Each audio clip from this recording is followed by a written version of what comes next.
Tell me about the effect the Exodus has had upon civilizations in the last 3,000 years. Moses was the greatest revolutionary of all time. Remember that in antiquity there were grand empires that were based on one principle, and that is slavery. And Moses challenged that twice. He challenged it by taking his people who were slaves and bondage in Egypt and freed them, took them to their promised land. But he also challenged it by providing a code, a moral code for mankind that said that it is not the king or the emperor that decides the law. There's a higher law. And these were absolutely revolutionary ideas.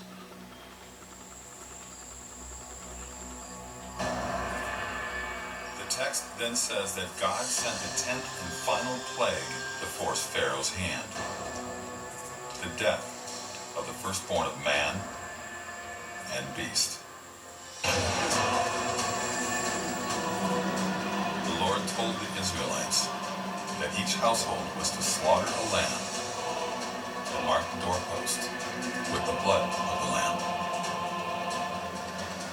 And on that horrible night, death passed over all the homes marked with blood. But in every home that wasn't marked, all the firstborn males died. There was crying and wailing in every Egyptian home because each family had lost someone.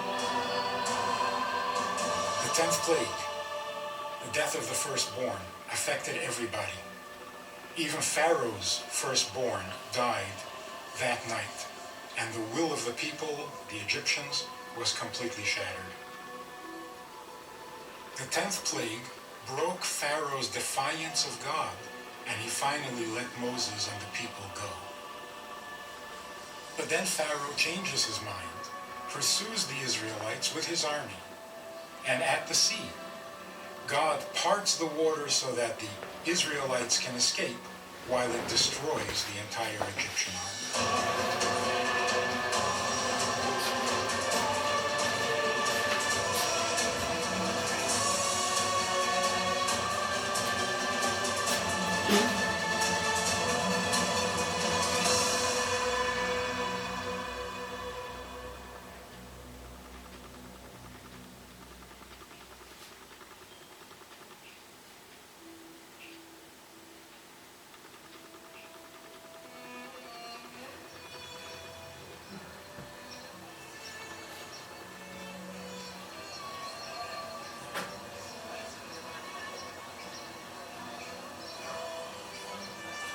Every year, Jewish families from around the world celebrate the deliverance of Israel from Egypt during the Passover feast.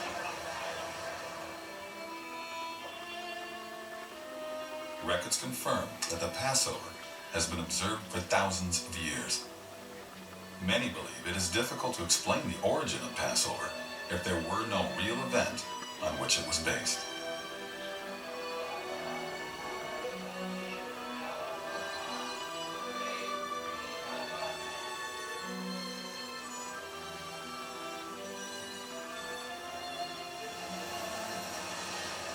While in Jerusalem, Mahoney went to speak with Rabbi David Hartman, the founder of the Shalom Hartman Institute.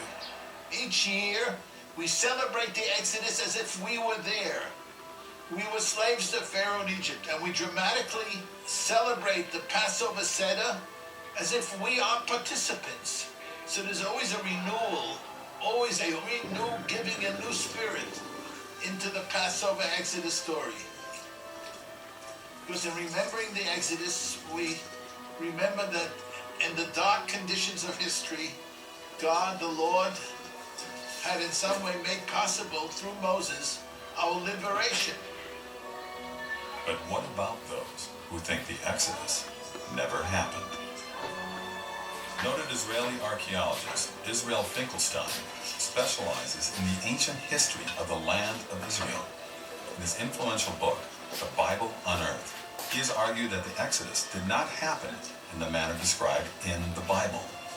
He proposes that it was based on vague memories of events written down for political motives centuries later.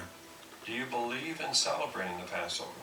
Sure, celebrating the Passover, definitely. I think that I make a distinction in my private life, in my life as a scholar, in my life as part of a family. I make a very clear distinction between scholarship and tradition. When I sit to the Passover meal and we read the Haggadah with the family, that evening it's all history from A to Z. Perfect history. Because history is not only about the time of Moses, let's say, okay? History is also about all those many generations of my forefathers who were sitting to the same table, in Passover at the same time and reciting the Haggadah. This is also history, and so which means that I am part of something bigger, which goes on and on for many generations, and this is important for me. So yes, the answer is that there is a clear distinction between the two. What do you say to people who are concerned with the idea that these stories didn't happen as they were written? I would tell them that this is not important.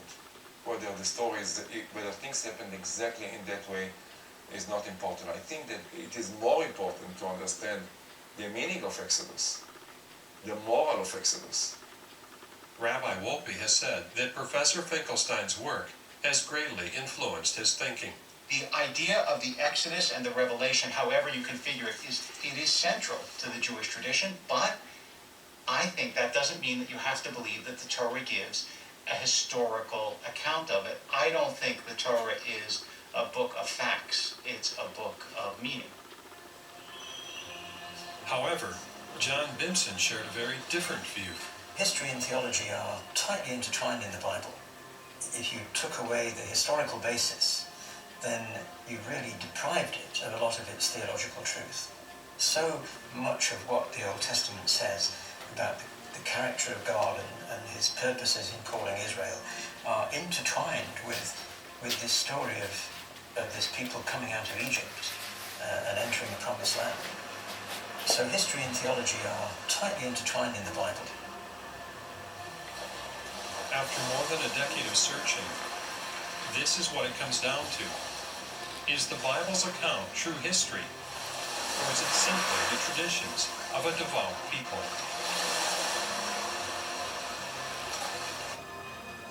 If the judgment happened as described in the Bible, Egyptian society would have collapsed.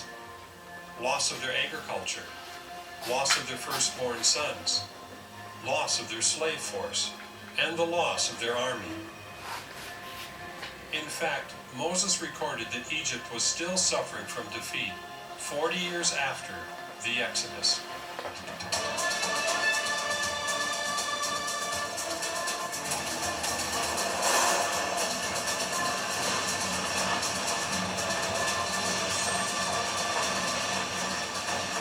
Critics are quick to point out that there is no such record from Egypt of supernatural judgment and devastation.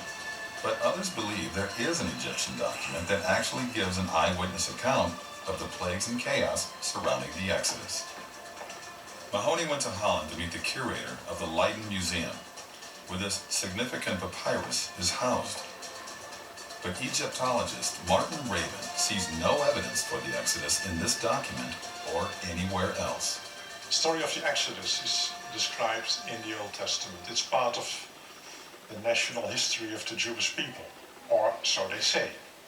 We have no independent evidence that this is a real historical event. We can believe it because we believe in the Bible. There are no Egyptian sources that describe it. There are no other documents, there are no archaeological sources that could prove this took place as a mass exodus.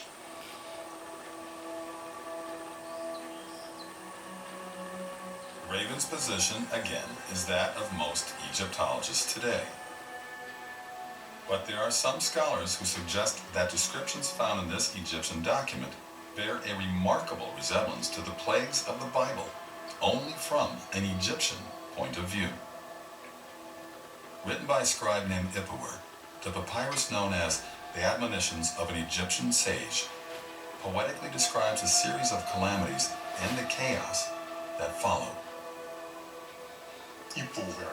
We don't know who he was, but he was obviously somebody in a position to address His Majesty, the King. There's only one copy of this specific text, and that is here in the Leiden Museum. It's a very, very vivid report, or would-be report, of what happens to Egypt when the central power falls away. Many believe a collapse of Egypt's power is exactly what would have happened due to the plagues of Exodus. And as I compared the book of Exodus to the writings of Ipuwer, I too was intrigued by the similarities. To convince Pharaoh, God says, take some water from the Nile and pour it on the ground. And as it hits the ground, it will turn into blood. Behold, Egypt is fallen to the pouring of water, and he who poured water on the ground seizes the mighty in misery. And all the water in the Nile turned into blood, and the fish of the Nile died, and the Nile reeked, so that the Egyptians could not drink water from the Nile. The river is blood. If you drink of it, you lose your humanity and thirst for water. All the livestock of the Egyptians died.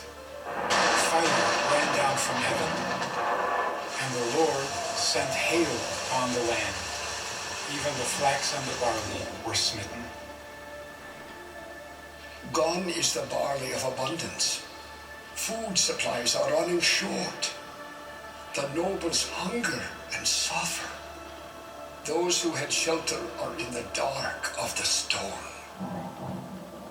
I see no connection between the papyrus of Ipuwer and the story of the plagues of Egypt. It is in a way, but in a very indirect way, an eyewitness report of a historical period. It pretends to be such a report, but in fact it isn't.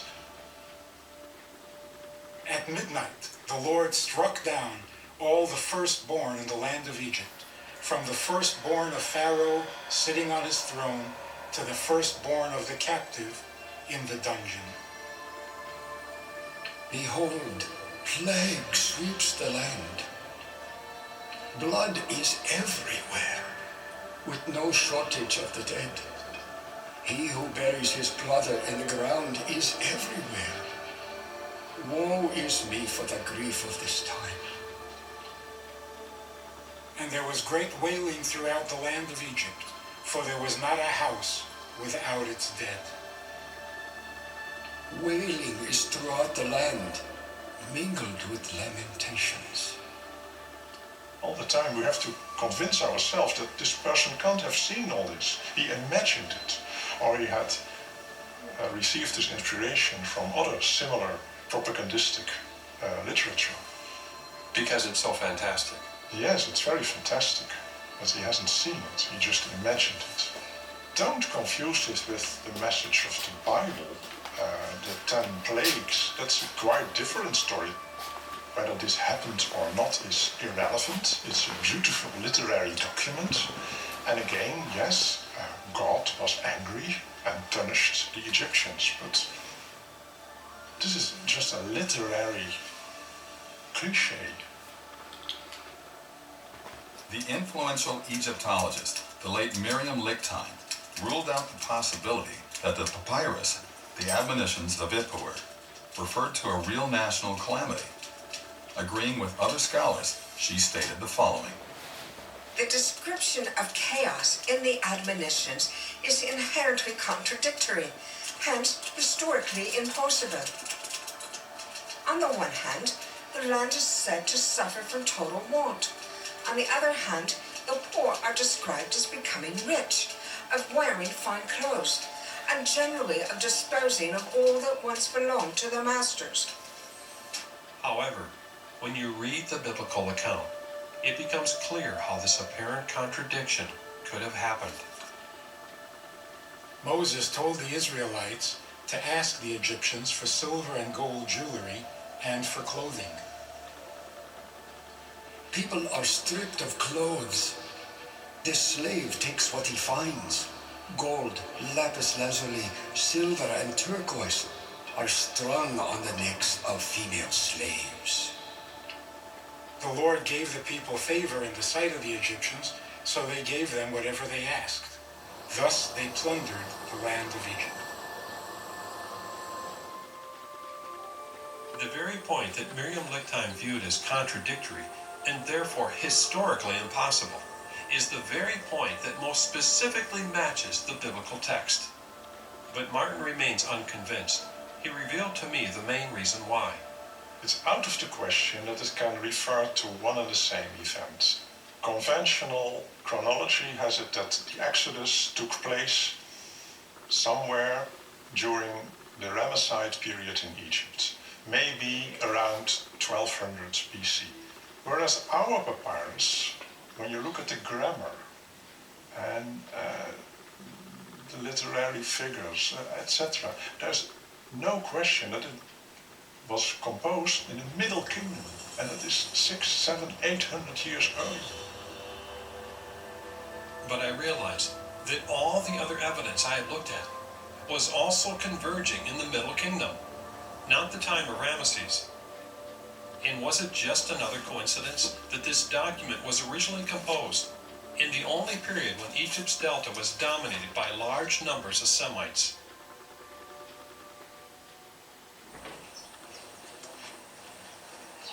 It became obvious to me and my team that if people look at the wrong time in history for evidence of the Exodus, they won't find any. So Ramesses is a giant, standing in the way of connecting this evidence with the Exodus. And for over 50 years, all the books, all the television programs, and all the university professors who've been convincing the world to dismiss the Bible have been doing so based mainly on this one issue, chronology, the dates assumed for the Exodus, and the lack of evidence at the time of Ramesses II. But if it happened long before his time, then it means they're all wrong. Wrong about the Pharaoh, and perhaps wrong about the Exodus never happening.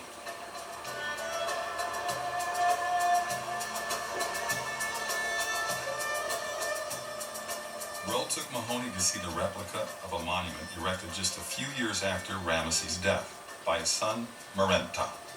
It's important because it shows that Ramesses could not be the pharaoh of the Exodus, because in his time, Israel was already a nation, established in the land of Canaan.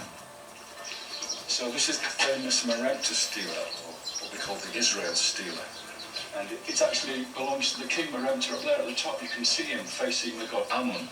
And he lists in a poetic form all the different conquered nations, the nations that are at peace. But right at the bottom, we have three crucial lines, because this is where we find a link to the Bible. Let's read it together, okay? We have two reeds. That's the sound Y or I, okay? Then a bolt, which is S, an R, a mouth, an E, an A, and an L. Israel. Israel. Israel. This is the only time that we see this name on an Egyptian monument. After the name Israel, these two figures here, these two seated figures of a woman and a man, and three strokes underneath. These three strokes mean plural. So it means the people or nation of Israel. And then this is the interesting bit. It says, Fekti bin Keret Eth. Israel is laid waste. His seed is no more. Or does it mean they were literally no more? No, it's a sort of poetical way of saying they've been overcome, defeated. All these phrases here are like that. It's a poetical phrase, effectively. How significant is this then to the story of the Exodus? Well, for me, it's very important, because if we're talking about Ramesses II or Merenta being at the time of the Exodus of Moses and Joshua, this just does not fit the pattern. It's not tribes wandering around the Sinai lost in the desert, or, during the wandering periods of Moses and Joshua. There seemed to be a political entity. This monument doesn't fit the idea of Ramesses being the pharaoh of the Exodus because it was written shortly after his death. And it recognizes Israel already existing in Canaan as one of the significant powers of the day. And that shouldn't be. Because the Bible says that the Israelites did not even begin to conquer Canaan until 40 years after the Exodus. So Ramesses could not have been the Pharaoh who let the Israelites go. Then Mahoney got a lead about another inscription. Charles Ayling brought him to see his colleague, historian Clyde Billington, who has extensively researched this newly discovered find. Besides the Merneptah stela, there's another reference to Israel. It's called the Berlin pedestal. It's in the State Museum in Berlin, Germany. And this is something that's just now being studied and discussed by scholars. On the base of this Egyptian statue, they showed Mahoney name rings, each representing an enemy defeated by Pharaoh in the region of Canaan. So would these have been captured people? Realize that pharaohs all the time exaggerate, to say the very least. So is he bragging? He's bragging. Okay. He's bragging. He's saying, I conquer these people, I control these people. This is the one that's caused all of the excitement because you have, again, a bound enemy. So telling you that these people are enemies of the Egyptians. And the name down here, that while it's partially broken away, has been reconstructed, and it's the name Israel. And this dates to around 1360. This makes the late date of the Exodus an impossibility. This is 100 years earlier. This is very crucial evidence that we see here. This name ring demonstrates that Israel had already left Egypt and was in Canaan as Egypt's enemy a century before the Ramesses Exodus date. So obviously, Ramesses could not have been the Pharaoh of the Exodus. As another test to see whether Ramesses really was the Pharaoh of the Exodus, Mahoney would need to find out if there were any signs of major problems during this famous king's reign, such as a sudden collapse of power that would match the biblical judgment of Egypt. I don't see any evidence that during the reign of Ramses II there was a significant decline in the strength of the army and the economic well-being of the country. I don't see anything in the succeeding reign of Merneptah either. So you're saying there's some type of stability that was formed? There was a great deal of stability during this period, had to have been for a lot of these things to have occurred. But there's more. It came to my attention that the Bible itself contains a passage that's been largely ignored. It gives a date for the Exodus hundreds of years before Pharaoh Ramesses ruled. Yet it clearly says it was 480 years from the building of Solomon's temple back to the time of the Exodus. Most scholars agree that King Solomon began his reign in 970 BC. So 480 years before this would place the Exodus around 1450 BC, 200 years before the Ramesses date. Yet the popular view continues to be that the Exodus occurred in the time of Ramesses. It's a date that is based on very flimsy indicators, but this is where the majority of scholars look, almost out of habit, really. Earlier periods have just dropped off their radar. And would you say that's the bottom line, why they don't find any evidence for the Bible? I would, and I find it deeply ironic.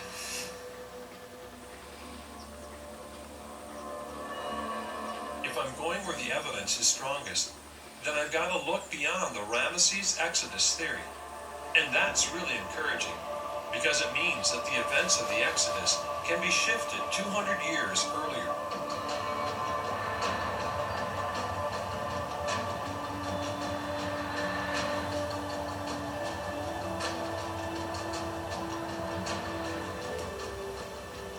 But my challenge isn't over, because this new biblical date, around 1450 BC, still leaves the events separated from the Egyptian pattern by 200 years. I was determined to find an answer for this, and to do so, I would continue to explore the pattern that seemed to exist in the earlier period. Is there any indication in the Middle Kingdom of the next step of the Bible sequence, a massive and sudden exodus following the death of the firstborn? Roll told Mahoney about something amazing that was found at Avaris. We find an extraordinary thing happens. The archaeologists have been digging this area, suddenly find lots of pits in the ground. And in these pits are bodies, and they've been tossed into these pits. They're not buried formally. They have no grave goods or anything like that. these bodies are tossed on top of each other. Their land strewn, you have hands and legs crossing over. What is happening here? What is going on? BTAC thinks it's actually some sort of plague that's happened. A dramatic event where suddenly they have to bury people very quickly because of contamination of the living population. So it's an emergency burial. And then, all of a sudden, all these Semitic peoples who are living there suddenly get up, they pack their bags and they leave, and the whole mound is abandoned. And we don't know for how long, and it just falls to ruin. Now, isn't that just like the story of Exodus?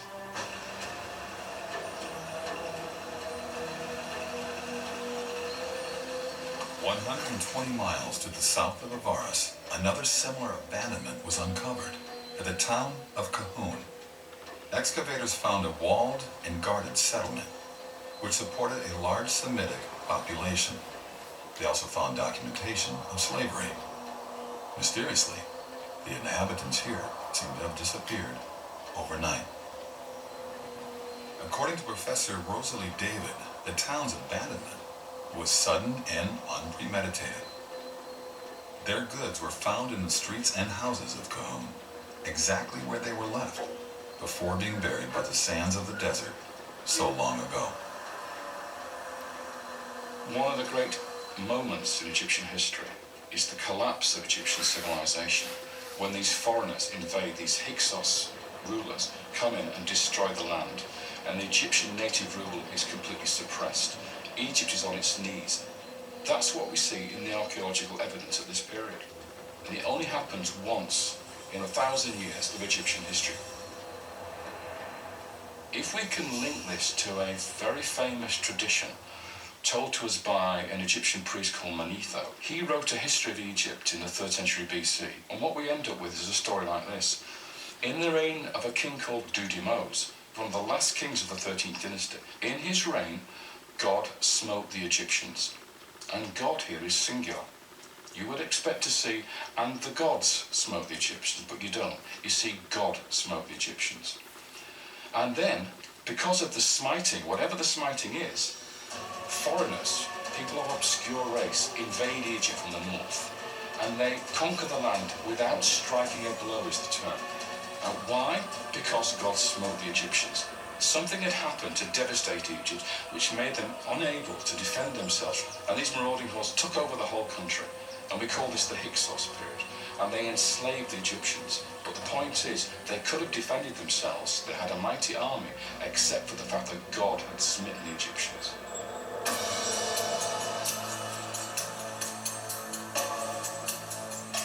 The earlier pattern of evidence for the Judgment and Exodus steps includes a Middle Kingdom papyrus that describes events remarkably similar to the biblical plagues. Grave pits filled with bodies hastily buried. Mass abandonment at Semitic sites in Egypt. An Egyptian source outside the Bible stating that a powerful God acted in Egypt's history, delivering a deadly blow which led to an invasion by foreigners. And all this coinciding with the only collapse of Egyptian society in 1,000 years. You look for a collapse in Egyptian civilization, and that's where you'll find Moses and the Exodus. But what about the final step of that sequence? The conquest of Canaan, the land that had been promised to Abraham and his descendants. Would the earlier pattern of evidence continue there as well?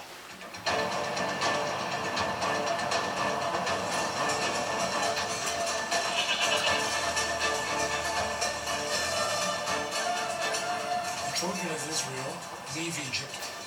They travel to Mount Sinai, where they received God's law and made a covenant to be his people. Then after 40 years of wandering in the wilderness, Moses transferred his authority to Joshua and ascended the heights of Mount Nebo, and there he died.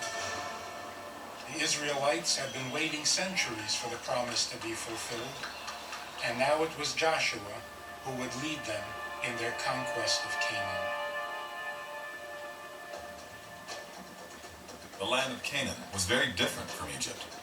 It was a land ruled by many independent city-states with names like Hatzor, Jericho, Hebron, and Arad. The history of these cities has been divided into two major time periods. Middle Bronze Age, matching Egypt's Middle Kingdom, when they were thriving and fortified by high walls. Then a sudden destruction and burning came upon the land, leaving those cities in ruins and bringing in a new period known as the Late Bronze Age, matching the time of Egypt's New Kingdom. Archaeologist Norma Franklin represents a large group of scholars that sees no evidence for a biblical conquest of the Promised Land. As an archaeologist, I hate to disappoint people, but we have no evidence for a single mass migration of people from one country over a period of 40 years wandering and coming into another country. There is destruction. Amazing destructions. None of them actually fit one another. They all happened within 100 years, but not overnight. Not what you'd expect in, Joshua didn't live that long if he existed, okay. First and foremost, many places which are mentioned in the Joshua, in the conquest story, specifically mentioned, as major places in Canaan, were excavated. And no evidence for a city in the late Bronze Age has ever been found. And I'm speaking about major excavations. And we are speaking about many sites. It's systemic, it's not only a single site. This is a serious problem for the conquest, if it really happened in the late Bronze Age.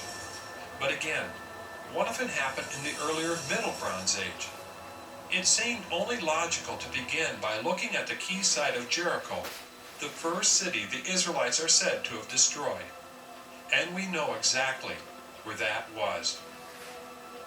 Major archaeological excavations at Jericho began with a German team in the early 1900s led by Ernst Sellen. This was followed by a British team headed by John Garstang in the 1930s. At the time of their digs, both Sellen and Garstang believed they had uncovered a layer of destruction that matched the biblical story. However, things took a dramatic turn when Kathleen Kenyon dug at Jericho in the 1950s. She demonstrated that there was no evidence for a destruction of Jericho matching the biblical account because she dated the demise of the city much earlier. A wave of skepticism began to sweep across the field of archaeology. In an instant, Kenyon's discoveries at Jericho had undermined the entire Exodus story. She was expecting that if there was any evidence there at all, it would be in what we call the Late Bronze Age. And it simply isn't there. If the Israelites had arrived in the 13th century, they'd have found almost nobody there, no walls to collapse. It just wouldn't have fitted the biblical narrative. So her excavations helped to compound this very negative view that was developing not just from Jericho, but from other sites as well. Is there a time when Jericho was destroyed, or the walls fell down, or it was burned? I don't think so.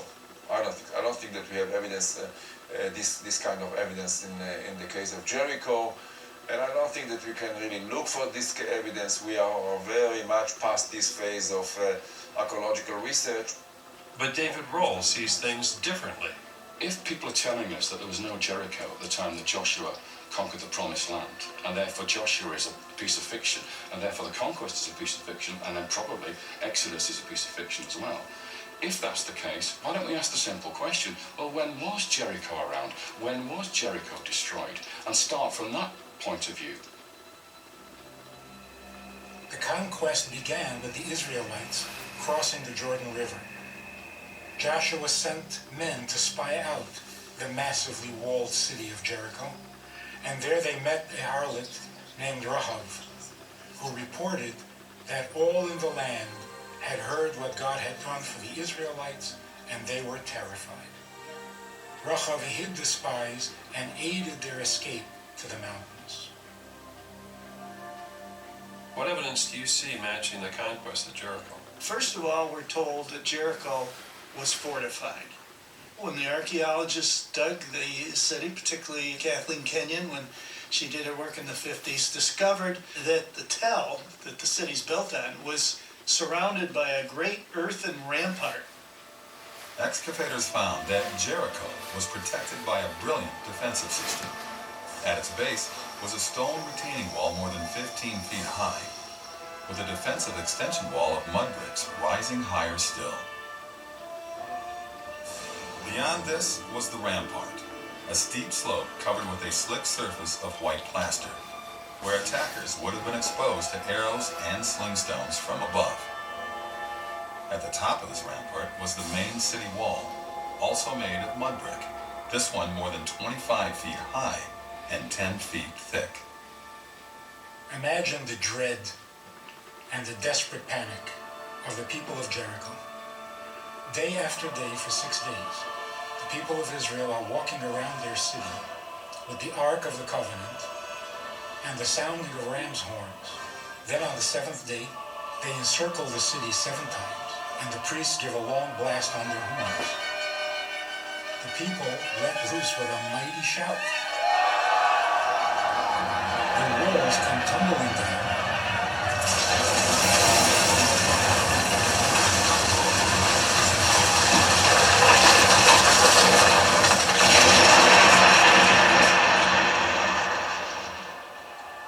Allowing the Israelites to climb up into the city, taking it and commencing the conquering of the land of Israel. Well, when the city met its end, these mud brick walls collapsed, and they actually fell down to the base of the stone retaining wall. Kenyon describes it very clearly and in detail in her excavation report. And then we're told they set the city on fire. And that's exactly what we find. Jericho was massively destroyed by fire. Kenyon said it was very clear that within the city, the walls of the buildings had fallen as well. And she says that the walls fell before the fire. And so we have the sequence that we read in the Bible. First, the fallen walls, and then the city being set on fire by the Israelites. Excavations at the site uncovered clear evidence for a massive destruction by fire, with a very thick burn layer of extremely high temperatures. This caused Kenyon to attribute the burning to an enemy attack and not fires that would result solely from an earthquake. She claimed that the city was destroyed around 1550 BC by the Egyptians. Well, there's absolutely no evidence that the Egyptians were ever in the Jordan Valley at this time period. So because Kenyon dated the destruction of Jericho 150 years before the Israelites were supposed to be there, she made no connection between the destruction and the biblical account. But once again, this date fits the earlier pattern I've been seeing. Within the city, a very unique discovery was made. Both Garstang and Kenyon found in the houses that they excavated many jars full of grain that were stored there. The store jars in the city were pretty full. That suggests the harvest had only recently been gathered in, and the details in the biblical account point to an event that happened sometime in the spring, and down there in the Jordan Valley, spring is when the harvest is gathered in, the grain harvest. When the Israelites crossed the Jordan, the first thing they did was celebrate Passover. Well, when is Passover? Again, the spring of the year. The full jars also indicate that if this was a siege, it was very short, unusual for a strong fortified city such as Jericho. And that matches the biblical account because the siege was only 7 days. Otherwise, the people inside would have consumed a lot of that grain if it dragged out for months. Was the grain found all over the city? Yes. In every house that was excavated, they found jars of grain. There's one other intriguing detail at Jericho that fits the Bible remarkably well. It had to do with a promise made to Rahab. She actually lived in the city wall, and after hiding the spies, they promised her that she and her family would be protected when they attacked the city. And they kept their promise. She had marked her home with a scarlet cord, which she hung out the window. But if her house was built into the city wall, how could it have survived? I came across the actual archaeological report that the German excavator of Jericho Ernst Selman had published in 1913. He was the first to conduct a major excavation of the site, and I could see that his work was impressive, but now seemed to have been forgotten. Here were detailed plans and photographs, including one part of the site, which echoed the Rahab story in an unexpected way. The Germans found that in this one short stretch on the north side of the city, there were houses built on the rampart between the lower city wall and the upper city wall, and some of those houses were built right up against the lower city wall. They found that the city wall did not fall in this area. So that provides an explanation for how the spies could have saved Rahab and her family, because God brought the wall down everywhere else except where her house was, and we have archaeological evidence to back that up. Well, what if people say, well, you're biased? I think everybody in the field is biased, one way or another. I admit my bias. However, I cannot make up the evidence. I cannot plant it in the ground. I have analyzed it and compared it to the Bible, and I say, wow, it matches exactly. That's science. Look at your evidence and come to a conclusion based on the evidence.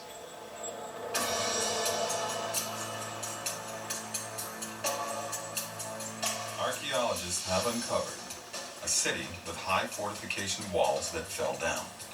Evidence that the city was intentionally burned after the collapse. Storage jars filled with charred grain, evidence of a short siege in springtime. And a section of houses within the wall, miraculously preserved, just as in the biblical account. According to the biblical account, Joshua spoke a curse against anyone who would rebuild the city of Jericho. And the archaeology shows that after the destruction, the city of Jericho was indeed abandoned for centuries. But of course, this all happens in the wrong time in the view of most scholars. Brian Wood believes that Kenyon misdated the pottery of Jericho, resulting in a wrong destruction date. He, along with Charles Ayling, believed that the conquest occurred around 1400 BC, using the conventional dates for Egypt and Canaan. However, David Roll and John Bimson have a different idea. They propose that Kenyon came to a wrong destruction date at Jericho because the dates assigned to the Middle Bronze Age are not correct, and these dates for history need a major adjustment. Regardless, all these scholars agree that Jericho was destroyed in a manner that matches the story of Joshua and the Israelites. But there's more to the conquest than just Jericho. Spies had reported that Canaan was a beautiful land, flowing with milk and honey. But it was also filled with great fortified cities that had walls reaching up to heaven. One by one, they would fall to Joshua.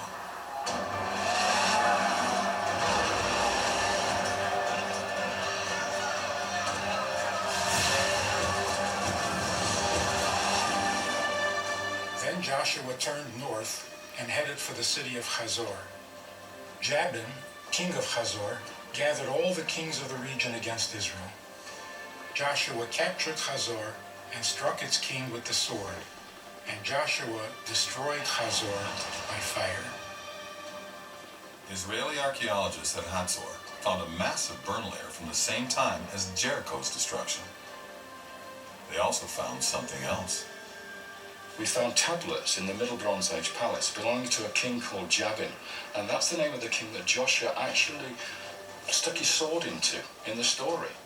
This is the cuneiform tablet containing the name of Jabin, found in remains of the palace in ancient Hazor. So you have a connection between the Bible story and these tablets. We have a name that's identical. We have a tablet coming out of the ground with the name Jabin on it, and in the story of Joshua, Joshua killed King Jabin of Hazor. Wow.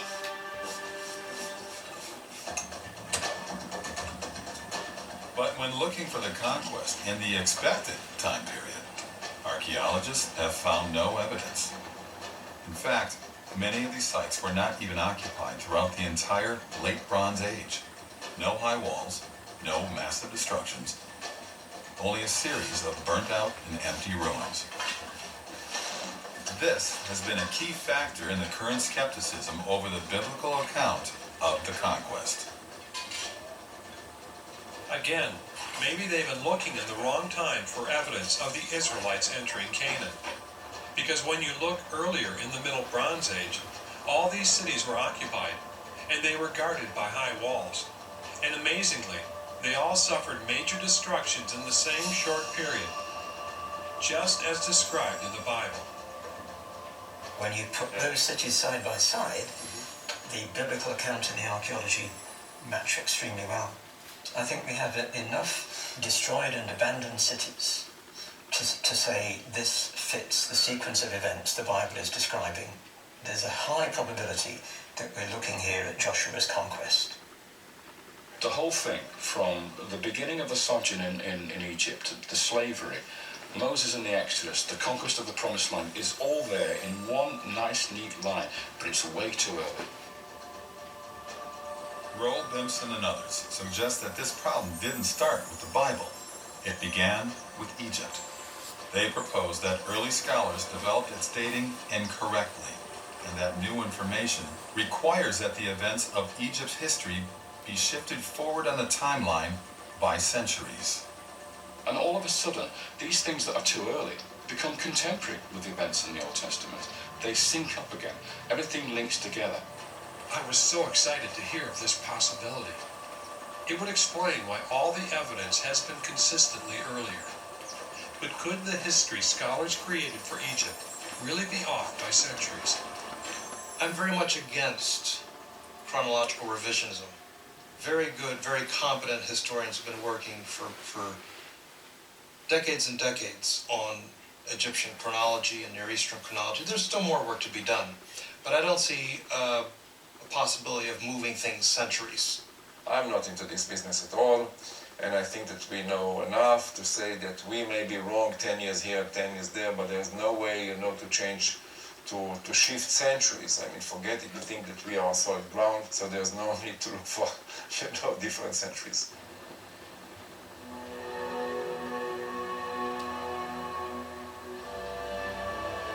What was I supposed to do now?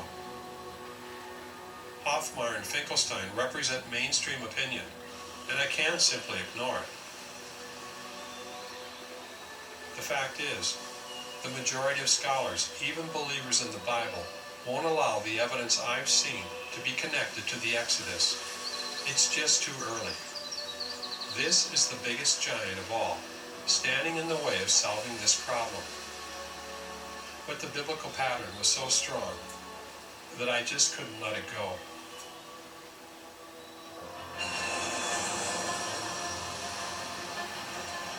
Mahoney's researchers uncovered a lead that led them to Oxford University. On St. John Street is the Griffith Institute, one of the greatest storehouses of Egyptological documents in the world. He was here to review the writings of the late Sir Alan Gardner, perhaps the greatest specialist in reading hieroglyphs in the 20th century, and he had a great hand in uncovering what we know today.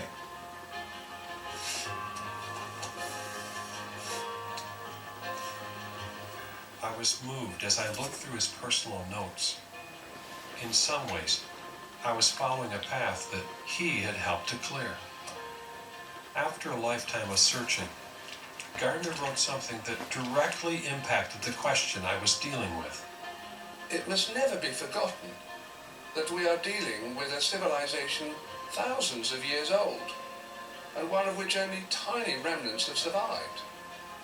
What is proudly advertised as Egyptian history is merely a collection of rags and tatters.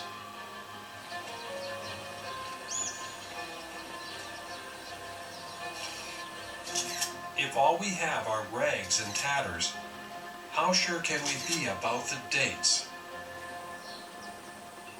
Alan Gardner said that what we have is rags and tatters. Is that still true today, or do you think that's changed? No, I think that basically is true.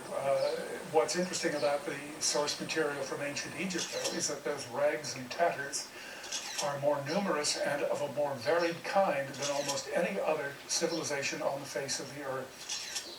you name it, every kind of material imaginable has come down to us. Not complete, but tantalizing rags and tatters. And it's a wonderful thing to have all of this material, but it's also extremely frustrating because it means there's that much more room for argument and doubt.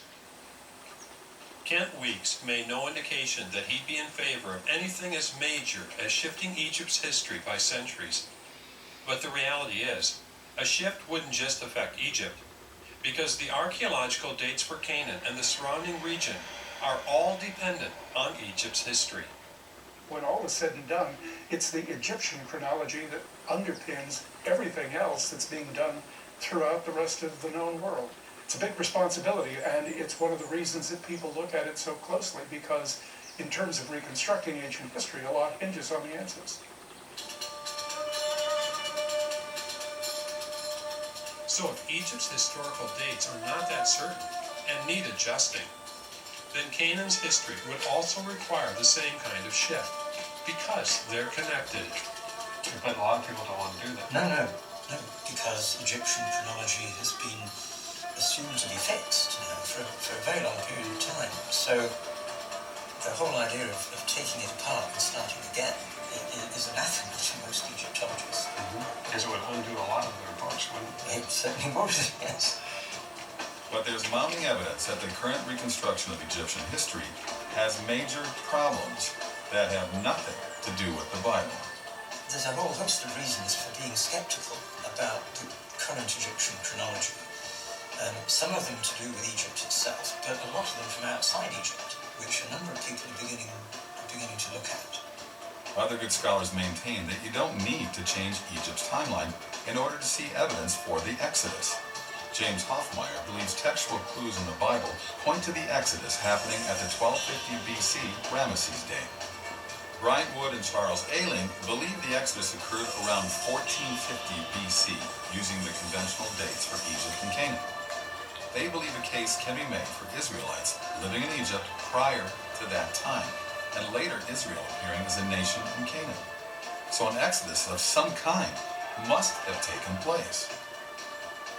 But the only place that I saw a pattern matching all the steps was in the Middle Kingdom, not the New Kingdom. And if that's not a coincidence, it would require some kind of major change. Either the Exodus happened long before 1450, or the dates for Egypt's timeline are off. The debate over the dates of ancient history is intensifying, while the conclusions of those who support major adjustments differ in their details. They're all of the same mind that these things are worth investigating, and that chronology is not yet fixed, it is not yet final. Researchers like Roland Dimson believe the main problem lies in these lesser-known dark periods of Egypt's past. They think scholars have miscalculated their lengths, causing distortions in the dates for everything before them. The biggest suspect is this very long third dark period, which new information suggests has been overinflated by centuries. If it were reduced, the history of Egypt would need to move forward in time. For many years, I was intimidated by the giant of Egypt's dating. But what made me take a second look was when I learned that it's been necessary to insert gaps into the histories of all the surrounding civilizations in order to match the dating of Egypt's third dark period.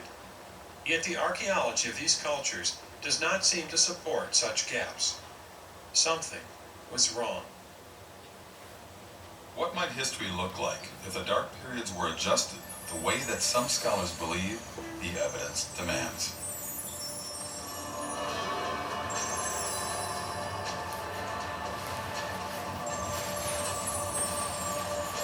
What's not changing is the Bible timeline, because that's not affected by it. If you're changing the Egyptian timeline, you are moving it against the Bible timeline. So all of a sudden, things that were not in the right time period between the two are suddenly lining up in a different way. And that's the exciting bit, because that's when we suddenly start to find evidence of a bigger story. It's startling to think how significant this could be, because chronology, the dates assigned to these events, is the thing being used to convince the world that the Bible is just a fairy tale. But look at the pattern. evidence matching Joseph and the early Israelites' arrival in Egypt, their tremendous multiplication, their descent into slavery, the judgment and collapse of Egypt, the deliverance and exodus of the Semitic population, and finally in Canaan, evidence matching the conquest of the Promised Land. I know there's a lot of disagreement over the dating, but what strikes me is that if you put all the dates to the side for a moment, what emerges from the archaeology is this pattern that matches the Bible every step of the way. And doesn't that deserve to be taken seriously? But for now, those who hold to established conventions will not allow these connections to be made.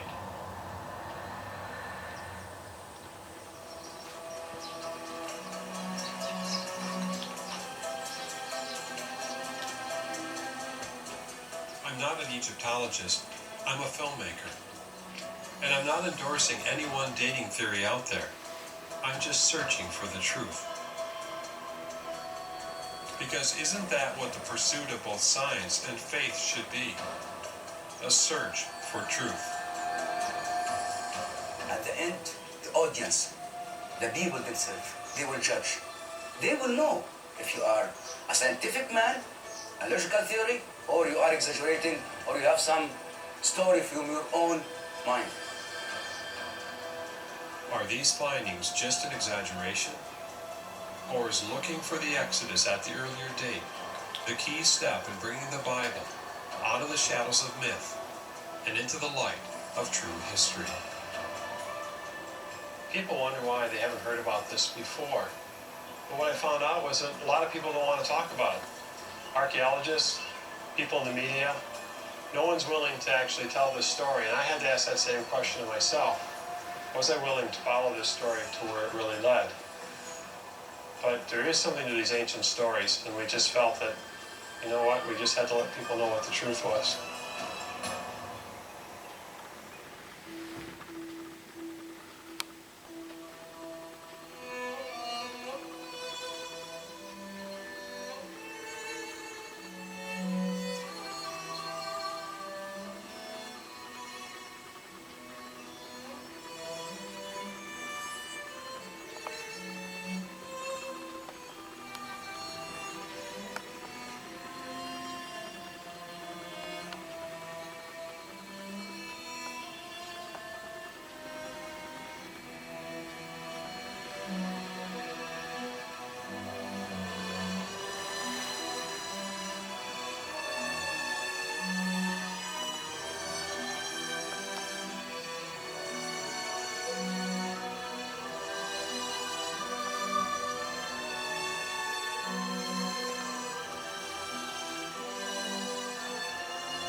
Part 1, clear?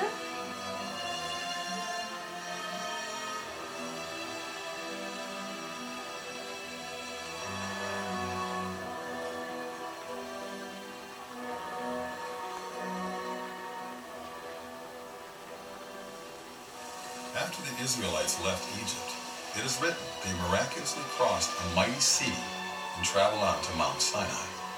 No trace of their journey has ever been found. But if there really was an Exodus, then the mountain was somewhere out there.